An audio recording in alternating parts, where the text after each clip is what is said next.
Ladies and gentlemen, thank you for joining me. I hope that this session proves to be informative and interesting for you. The motor car has become an integral part of our lives. It's now going through some really dynamic transitions. Today, I'd like to share with you the story of the motor car and give you a peek into some of the changes in store for us. In this presentation, we will cover the history of the motor car, innovations which are affecting us today, and a peek into the future. In the beginning, there was Fred Flintstone. Fred could go as fast and as far as he wished effortlessly. He didn't need a horse. Gas and electric had not yet been invented, so he got around on his good looks and his good legs. If only we could do the same. Well, over the next few million years, whether it was to get to something or away from something, legs remained man's best mode of transportation.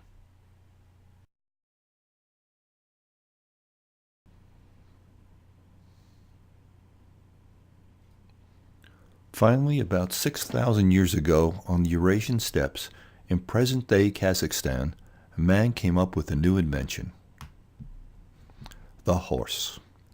And up to the 18th and 19th centuries, this remained our preferred mode of transportation. But after 6,000 years, even the horse was becoming obsolete, and new inventions were on the horizon. Does anyone know who or what is the mother of invention? Necessity. Did you ever wonder why the car was invented? Pollution. Yes, pollution from too many horses. In New York City alone, at the turn of the century, there were 130,000 horses. It was estimated that by 1930, horse manure would rival the height of Manhattan's 30-story buildings. By the early 1900s, the horse had become unprofitable and a great environmental hazard. The car became the new savior of the environment. No wonder they didn't mind gasoline fumes. The arrival of the motor car was actually quite hectic. After 6,000 years of stagnation, all kinds of vehicles started to appear. The family tree of the motor car quickly evolved into three branches: steam, electric, and gasoline, each fighting for the largest piece of the pie. Steam came first in 1769. When you think of the first automobile, the name Ford probably comes to mind. However, this is of course not correct.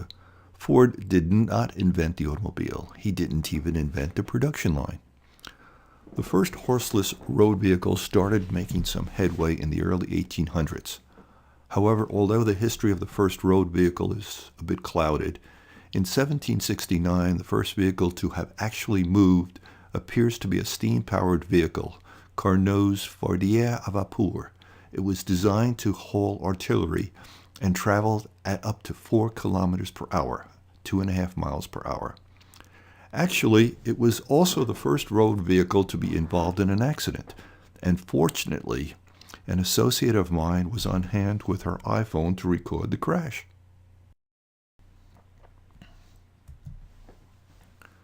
I believe the reason for the drummer was to warn off pedestrians. Also, with all that smoke, it gave the driver a sense of direction.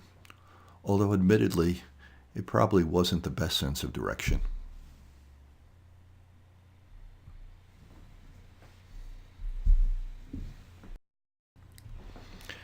Here's a very brief explanation of how the steam engine works. It's an external combustion engine, which means that combustion occurs outside the engine itself. The engine with its piston is located to the right, while the combustion occurs at the other end to produce the steam that drives the piston and thereby turns the wheels. Once upon a time, the steam engine reigned supreme, first in trains and heavy tractors, as we all know, but eventually in cars as well. It's quite hard to fathom today, but at the turn of the 20th century, more than half of the cars in the U.S. were steam-powered. The steam engine was so advanced that in 1906, a steam car called the Stanley Rocket held a land speed record of 127 miles per hour. Between 1899 and 1905, Stanley Steamer outsold all gasoline-powered cars and was second only to the electric cars of the Columbia Automobile Company. Here we see a production model of the Stanley Steamer convertible. And again, another Stanley Steamer, this one owned by Jay Leno. And along came electricity. The idea of making a carriage that was driven by electricity originated with a Scottish inventor named Robert Anderson, who built a crude battery-propelled carriage sometime between 1832 and 1839. The batteries weren't rechargeable. In fact, lead-acid rechargeable batteries that are used in most cars today hadn't even been invented. The first electric car that we would recognize as an automobile in the modern sense was invented by William Morrison of Des Moines, Iowa, in the early 1890s. Shown here, it could carry up to 6 people and crawled along the road at 14 miles per hour, 22.5 kilometers per hour. Unlike steam and gas, the electric motor is clean, quiet, and convenient. Here is a simple sketch of an electric motor. Basically, if you run an electric current through a magnetic field, the magnetism and the electricity will have a repelling force on each other. If I attach this battery and electricity runs through this wire in this direction, the south pole of this magnet will push upward, while the north pole will push downward, causing a rotation in this direction. Of course, a real motor has lots of wire and lots of magnets working in tandem.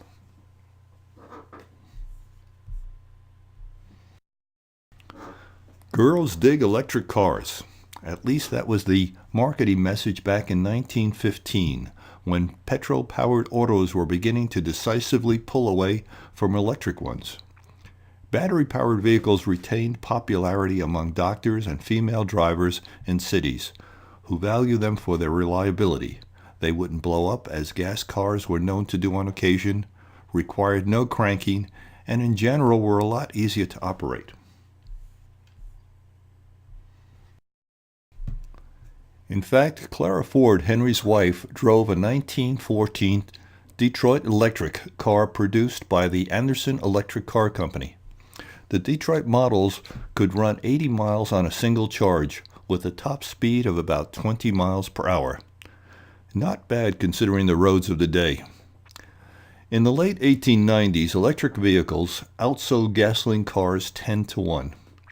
Electric vehicles dominated the roads and dealer showrooms. Some automobile companies like Oldsmobile and Studebaker actually started out as successful electric vehicle companies. Production reached its peak in the 1910s, selling around 1,000 to 2,000 cars per year. Towards the end of the decade, during World War I, the electric car was helped by the high price of gasoline, 8 cents per gallon, which is, if you adjust for inflation, about $2 per gallon today. Even Henry Ford and Thomas Edison worked together on their own electric car company based upon Edison's new nickel-iron battery. However, the battery had problems. Edison couldn't deliver, so Ford squelched the whole program. Henry Ford invested $1.5 million in the design of an electric vehicle before he dropped the project. It is estimated that the Ford company has recently invested $135 million in electric vehicles.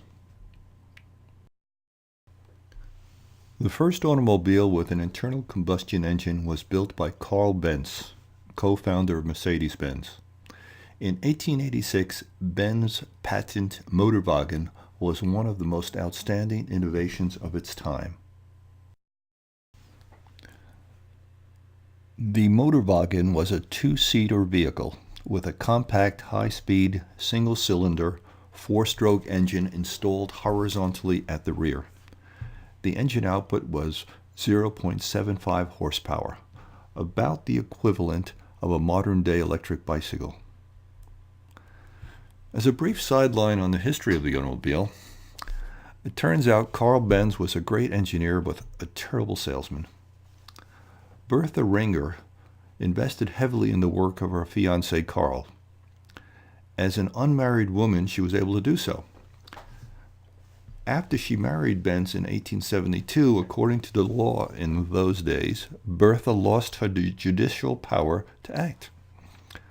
On August 5, 1888, without telling her husband, Bertha Benz drove one of the newly constructed Motorwagens from Mannheim to Pforzheim, 66 miles, becoming the first person to drive an automobile over a real distance. On the way, she solved a number of problems. For fuel, she had to find lab solvents in pharmacies on the way. A blacksmith helped her mend a chain at one point. The brakes needed to be repaired, and in doing so, Bertha used her garter and invented brake lining. Upon reaching her mother's house, she notified her husband and the newspapers of her successful journey by telegram. When she drove back to Mannheim the next day, the novel trip received a great deal of publicity, as she had sought. The drive was a key event in the business development of the automobile. People began to realize for the first time that the automobile was more than just a Sunday afternoon toy. And here's my simple sketch of the internal combustion engine. Quite similar to the little engine in the Motorwagen. Basically, it differs from the steam engine I showed earlier in that the combustion happens internally, inside the engine compartment itself. Fuel is sprayed into the compartment. A manual electric starter forces the piston to move up and compress the fuel. An electric spark then ignites the fuel, and the resulting explosion forces the piston down, turning the shaft. The momentum forces the piston up again, and the cycle is repeated. So what you have is a series of explosions, which explains the noise, dirt, and dangers of the first internal combustion vehicles.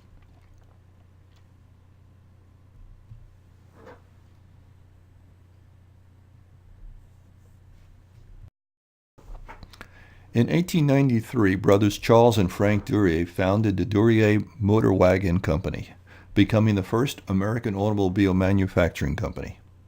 However, it was Ransom Olds and his Olds Motor Vehicle Company, later known as Oldsmobile, that designed the first assembly lines and dominated this area of automobile production. Then along came Henry Ford and his Model T, affectionately known as the Tin Lizzie. Cars were considered extreme luxury for the common man until the Model T. The Model T was a car that everyone could own. The first production Model T came off the assembly line in Detroit, Michigan on August 12, 1908. By May 26, 1927, Henry Ford watched the 15th million Model T Ford roll off the assembly line at his factory in Highlands Park, Michigan. In 1908, the price of a Model T was $825, about $20,000 today. By 1960, the price had dropped to $360, or about $7,000 today. Eventually, the internal combustion engine won out over electric and steam. With all of the improvements that surfaced over the years, it was faster, had a longer range, and inventions such as the electric starter by Cadillac made it more convenient. But most of all, the gusher age had begun in Texas, and there was plenty of cheap oil. Now let's take a fast tour through history up to the present. Walter Chrysler launched the B-70, one of the most powerful and successful cars of the 20s. The B-70 could do 70 to 75 miles per hour and accelerated from 5 to 25 miles per hour in only 7 seconds. Here's the 1927 Model A Ford. After 18 long years, it finally replaced the Model T, which was losing out to competition. The Model A could do 75 miles per hour. The 1937 Chrysler Airflow featured a more rounded look with fine horizontal bars in the convex front and hood side grills. And here's the 1939 Lincoln Continental. It was the first Continental. It was built for Edsel Ford as a new car to enjoy on his spring break. Of course, many of his friends decided to get one too. The Tucker 48 was an advanced automobile conceived by Preston Tucker and briefly produced in Chicago in 1948. Only 51 cars were made before the company folded on March 3, 1949, due to negative publicity initiated by the big three automakers and friends in Congress. The most recognizable feature of the Tucker 48 was a directional third headlight known as the Cyclops Eye. It would activate at steering angles of greater than 10 degrees to light the car's path around corners. Bringing us into the 50s is the 1949 50 Ford. It was the first all-new automobile design introduced by the Big Three after World War II. And the 1956 Chevrolet Bel Air. The Bel Air, at $2,025, came with seatbelts, a shoulder harness, and a padded dashboard, but they were optional. Popular Mechanics reported that only 7% of owners actually ordered the seatbelts. The 1950s Volkswagen Bus. It was built in the 50s, but for the flower children of the 60s. It represented the counterculture of the 60s. It was everything that American cars were not. Here we have the 1964 Aston Martin. It first appeared in 1964 in Goldfinger and again in '65 in Thunderball. It also made cameo appearances in other James Bond movies. Of course, the passenger ejection seat was optional. The Beetle, a car for the ages. In 1960, a Beetle cost $1,500. The convertible about $2,000. In 2014, the convertible Beetle is about $26,000. The 1970s, time for the muscle cars. The introduction of the Chrysler minivans in 1984 revolutionized the family car market in the U.S. They soon displaced station wagons and became the car of choice for traveling baby boomers. Chrysler was not able to build enough Voyagers and Caravans to meet the market demand for these vehicles. The Sport Utility Vehicle, or Suburban Utility Vehicle, SUV. The minivans of the 90s, in spite of gas prices. In 1996, electric cars began to appear on roads all over California. They were quiet, fast, produced no exhaust, and ran without gasoline. 10 years later, these futuristic cars were gone. What happened? The General Motors EV1 was an electric car produced and leased by General Motors Corporation from 1996 to 1999.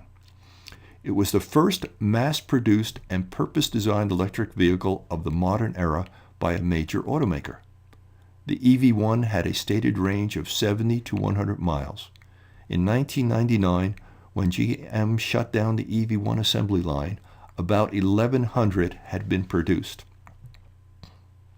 In 2006, leases were revoked. Almost every EV1 was reclaimed and destroyed by the company that had built them. Which brings us into the present, cars of the 21st century, hybrids. electric, and more electric. As we approach the future, the electric vehicle is back. The internal combustion engine is still king. However, it's losing its sheen. Batteries are getting better. Electric cars can be as fast as gas. Hybrids, hydrogen cars, and even some electrics can travel as far and further than gas. Electric still has all of its original advantages too. It's simple, requires less service, and is quiet. But of course, there are two main reasons for the possible demise of the internal combustion engine: pollution and the price of gas. Pollution and gas prices begin to make alternatives possible. Of course, life isn't so simple. Already there are several different versions of the electric car: hybrids, plug-in hybrid electric vehicles, and hydrogen. First, we have the hybrid car. This vehicle contains two power sources: a gasoline engine and an electric motor working together to minimize gasoline consumption and pollution. At slow speeds, it uses the electric motor. At high speeds, it uses gas. When you're climbing a hill or accelerating, it may use both. If you come to a red light, rather than idle, the engine shuts down to save fuel. The entire process of sharing is like a symphony. Each power source does what it needs to do seamlessly. A hybrid never requires an external source of electricity. No plug. It's continuously charged by the gasoline engine. The vehicle shown here is the Prius. When the Prius hybrids were first introduced in 1997, GM said it was a fad. As of September 2014, more than 4.7 million have been sold. The Ford C-Max hybrid is Ford's contribution to this marketplace. And the Honda Insight, which has been around just as long as the Prius. Plug-in hybrid electric vehicles. These include the Chevy Volt, the BMW i8, and plug-in versions of the Prius and Ford C-Max. Here we see the same diagram which I used to illustrate the hybrid principle. However, the difference between the plug-in and the hybrid is that in the hybrid, the gas engine is your primary mover. In the plug-ins, main power comes from the electric motor and a large battery, which receive their power primarily from an external source of electricity and supplementarily from the gasoline engine. These vehicles are designed to drive a typical commute distance entirely on electric. If you go further and your battery starts to run low, the gas engine kicks in only to charge the battery. The gas engine is also there to assist the electric motor under very demanding conditions such as passing and very steep hills. The Chevy Volt seems to be the best in this category with a range of 35 miles on the electric motor only. So if you commute less than 35 miles a day round trip, you would never need to use gas with the Volt. If you can charge your car at work, well then you can double your commute distance again without ever having to use gas. This is the Cadillac ELR. It's simply an expensive version of the Volt. Here is an interesting concept for a plug-in hybrid electric vehicle. The total range of the BMW i8 is 330 miles, but it has only a 15-mile range on the electric motor. I'm not sure what they were thinking. And here we have several examples of the purely electric vehicles. The first is the 2014 Nissan Leaf. Nissan has 45% of the electric car market worldwide, and to date they have sold more than 150,000 vehicles. Carlos Ghosn, the CEO of Renault Nissan, told reporters at a 2014 Paris Motor Show, "We are getting into positive. which is good for this technology. Here we see the Citroën C0, which may prove to be a worthwhile competitive to the Nissan Leaf. The Fiat 500e, available for $32,000.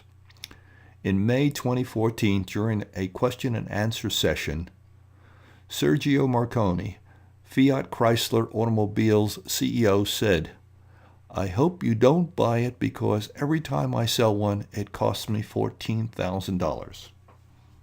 Amen. Mercedes Class B offers a range of 84 miles with a maximum speed of 100 miles per hour.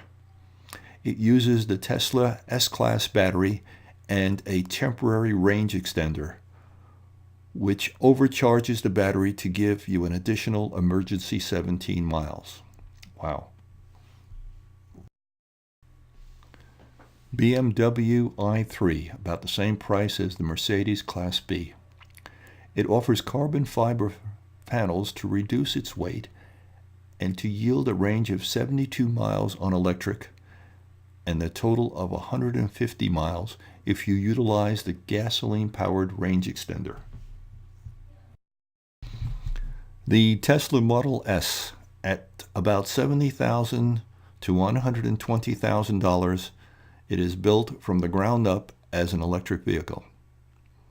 0 to 60 in 5.6 seconds.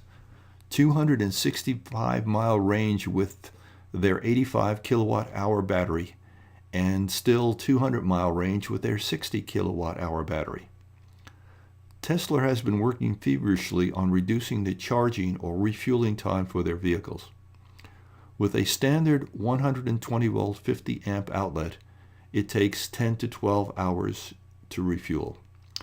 Tesla builds a 120 kilowatt supercharger station, which can add up to 200 miles or 320 kilometers of range in 30 minutes, and they full charge in approximately 1 hour. Supercharging is free for all of the more expensive 85 kilowatt-hour vehicles. And then we have hydrogen. A hydrogen car is just another electric car. Same motor, but with a different kind of battery. Instead of a lithium battery, you have a hydrogen battery. The big advantage of a hydrogen car is that instead of taking hours to refuel, you can refuel it in minutes, just like gasoline. It's also pollution-free, and the only byproduct is water. I showed you sketches of the steam and gas engines as well as the electric motor. Here is the battery that drives the electric motor. Either you have heard or will hear about the lithium battery. It's much lighter and much more powerful than the old lead-acid batteries. All of the electric vehicles use lithium batteries. In the lithium battery, you basically have two plates in some kind of solution. What happens is that the molecules in one plate split into positive ions and negative electrons. The positive ions pass through the solution. The negative electrons have nowhere to go within the battery, so they form a stream of electricity outside the battery and through your motor, driving your vehicle. It's a clean system, except that after 10 years or so, you have to reclaim the battery or toss it into a landfill. As I said earlier, the hydrogen fuel cell is just another battery. Instead of combining chemicals to form an electric current, it combines hydrogen and oxygen, two of the most common elements on Earth, and creates electricity and water. Its advantages are that it's clean. The only byproduct is water. It's also fast and easy to refill. A tank of hydrogen can be filled as quickly as a gas tank. The battery includes no chemicals to be disposed of, and it uses free oxygen in the air. However, hydrogen, unlike oxygen, doesn't occur freely and has to be extracted. A huge problem is cost. At present, the best materials for efficient operation of hydrogen fuel cell is platinum. Toyota would have a difficult time selling hydrogen cars for less than $70,000 without government subsidies. But this will soon be resolved as new materials become available. The real problem is, where did you last see a hydrogen filling station? Do you build the cars and hope that the station will come to you, or build the stations and wait for the cars to drive in? Curiously, early attempts to use internal combustion engines were hampered by the same lack of suitable fuels. The Hyundai Tucson now being offered for lease at about $499 a month, including fuel and maintenance.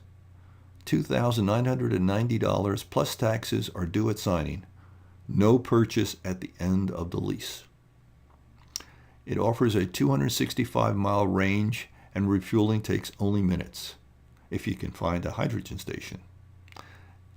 Hyundai advertises the best of all worlds. Excellent range, quick refueling, zero emission, quiet operation, and a domestic fuel source. The Toyota Mirai, just now going on sale. In the U.S., the Mirai will initially only be sold in California for $57,500, or leased for $499 a month. This includes hydrogen fuel for up to 3 years, mostly because no one knows how to accurately measure and sell hydrogen.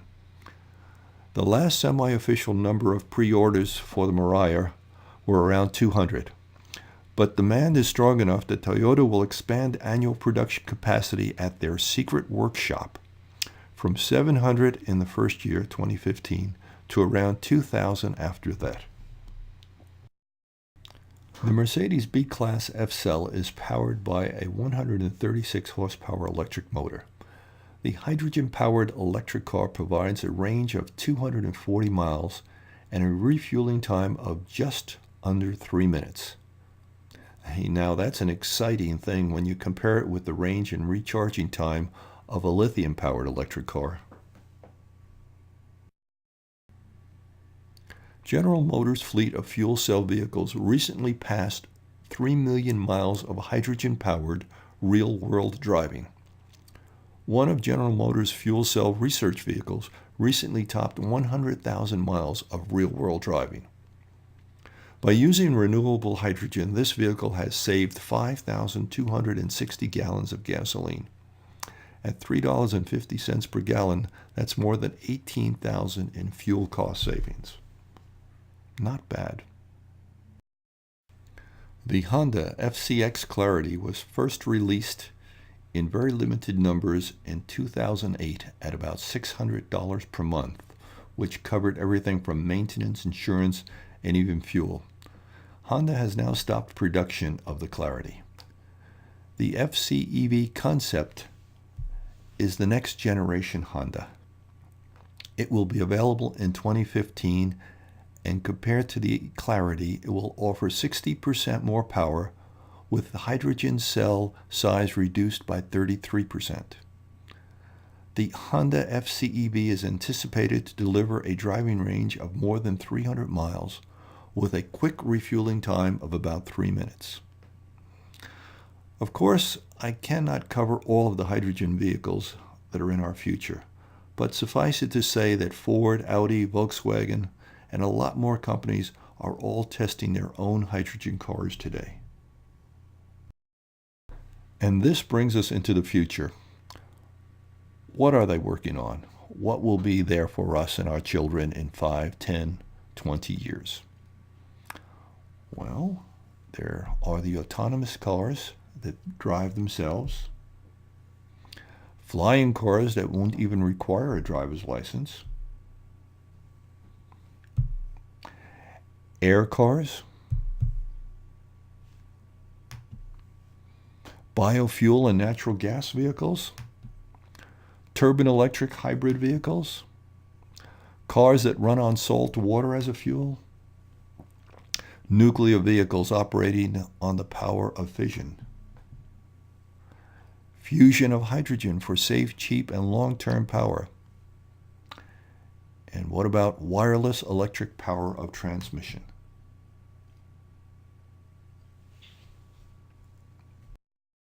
Autonomous vehicles, cars that drive themselves. Think of the possibilities. Less accidents. Mobility for seniors and handicapped. Practical share-a-car services. Google alone has about 1,000 autonomous cars on the road today. Watch this short video and tell me if you notice anything special about the driver.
Yes, Steve Mann is practically blind. Is there a flying car in your future? Imagine with a flying car, there would be less traffic because we would all travel at different altitudes or skyways. It would also be autonomous. No pilot's license, not even a driver's license. It certainly would be faster. And there would be fewer roads, perhaps more trees and parks.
And then there's the AirPod.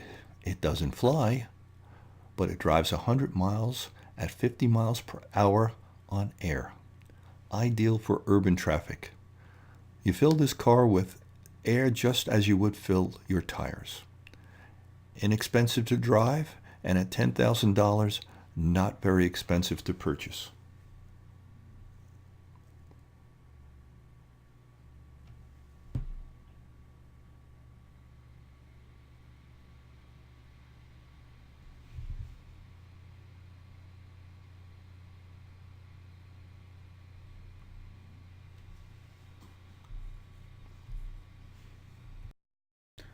Biofuels provide a ready source of lower cost, renewable fuel.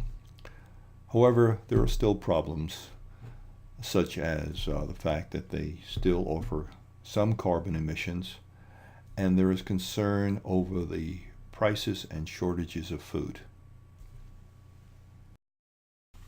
Natural gas fueled vehicles. Using natural gas instead of gasoline or diesel to power vehicles is a low-cost, low-emission solution for reducing our nation's dependence on foreign energy sources, while also reducing greenhouse gas emissions and urban smog.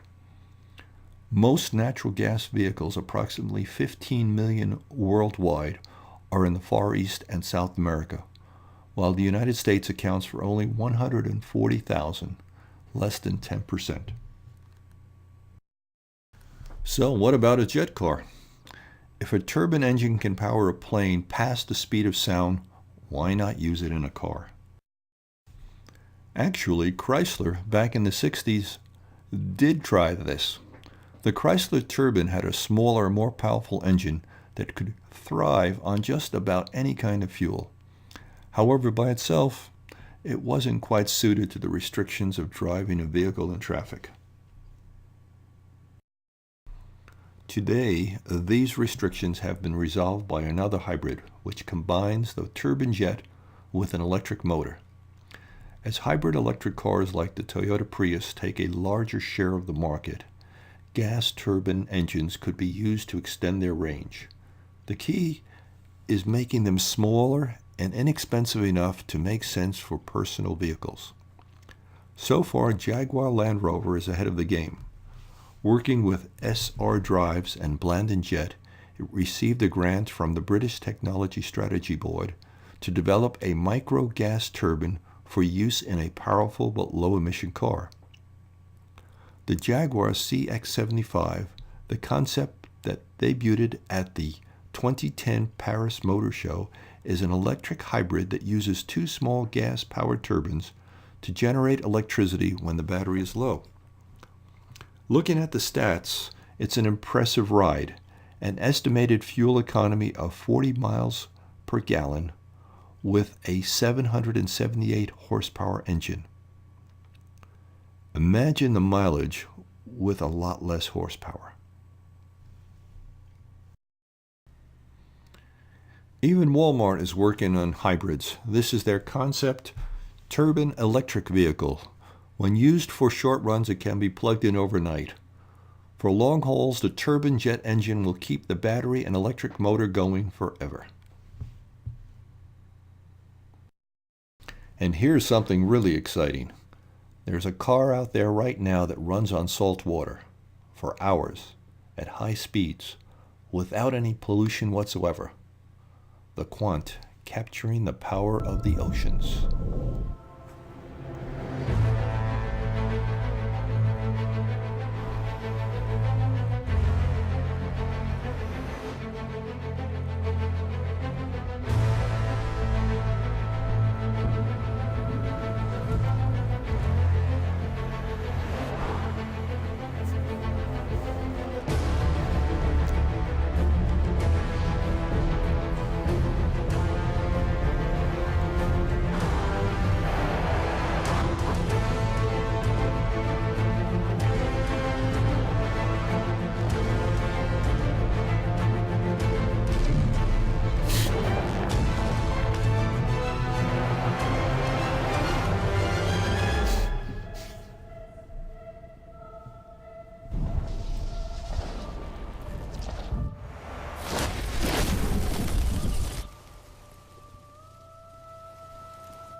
Nuclear power is already safely available for powering the automobile.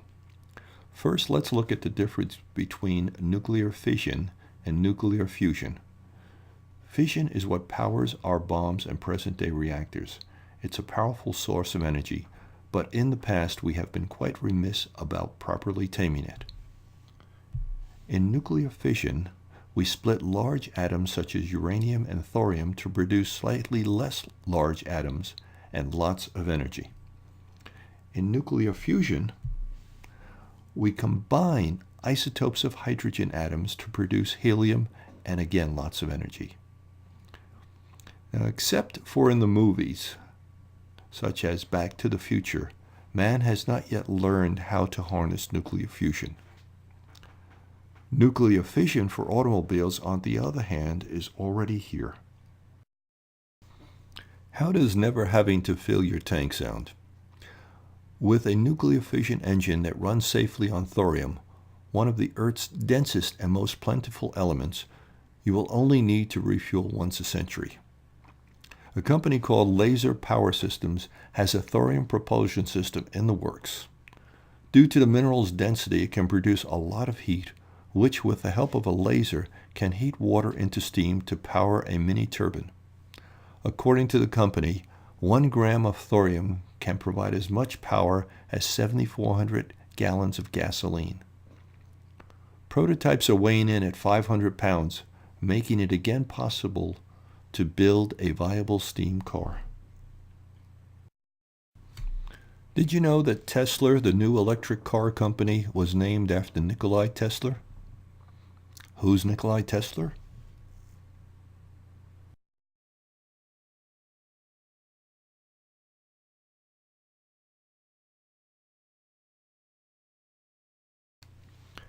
He was one of those enigmas of the scientific world. He was a genius with the personality of a reluctant monk. He invented alternating current, the electric motor. He, not Marconi, invented wireless communication, the radio. He invented the fluorescent light bulb, remote control, robotics, and even the laser. Why do I mention Tesla?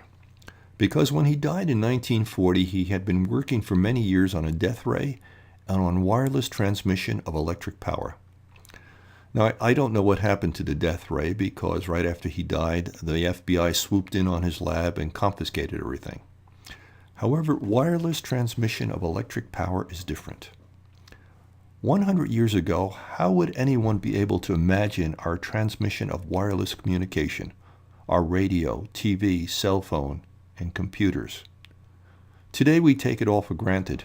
Just about anywhere we go today, our phones and computers can effortlessly tap into this transmitted source of electronic communications. Now try to imagine your electric vehicles, appliances, and toys tapping into a transmitted source of electric power. No batteries needed. Just dial channel 5 and get all of the 220 volt, 30 amp power you need and drive on forever. I mention this because I believe that if Nikolai Tesla was working on this, someday it will come about. And finally, there's my all-time favorite mode of transportation, the transporter.